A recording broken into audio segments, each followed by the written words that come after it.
আল্লাহ জিবরিলকে বলেন, জিবরিল অমুক গ্রামের কুমিল্লার বক্সিয়া দরবারে শাহ মোহাম্মদ নবী বক্স, আমি তার দিকে আকর্ষণ অনুভব করছি, মহব্বত করছি, তুমিও করো।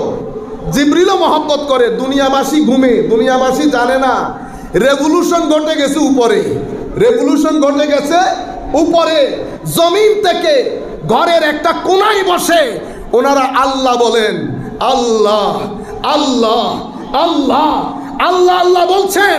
আরশের খোদা ফেরেশতাদেরকে নিয়ে বলে নবী, নবী বক্স, নবী বক্স বলে। উপরে রেভলিউশন তৈরি হয়ে গেছে। দুনিয়ার মানুষ এখনো ঘুমে, দুনিয়ার মানুষ এখনো জানে না। জিবরিল ফেরেশতাদেরকে বলেন, হে ফেরেশতারা, আল্লাহ ভালোবাসেন, আমিও ভালোবাসি, তোমরাও ভালোবাসো। এখন দেখেন কুল নুরানি ফেরেশতারা ওই ব্যক্তির প্রতি আকর্ষণ অনুভব করে, মহব্বত করে, প্রেমে পড়ে যায়, টান অনুভব করে। এরপরে জিবরিল এসে পৃথিবীর মানুষের অন্তরে ভালোবাসা ঢুকিয়ে দেয়। তাইলে উর্স প্রথমে আরশের মধ্যে হয়েছে। আল্লাহর ওলিদের উর্স প্রথমে কোথায় হয়েছে? সেলিব্রেশন তো প্রথমে উপরে হয়েছে, পরে নিচে এসেছে। সেলিব্রেশন কোথায় হয়েছে? আল্লাহ যখন জিবরিলকে ডেকে বলছে এটা সেলিব্রেশন ছিল। জিবরিল যখন ফেরেশতাদের দুনিয়াতে বলছে এটাও সেলিব্রেশন ছিল। বুঝতে পেরেছেন?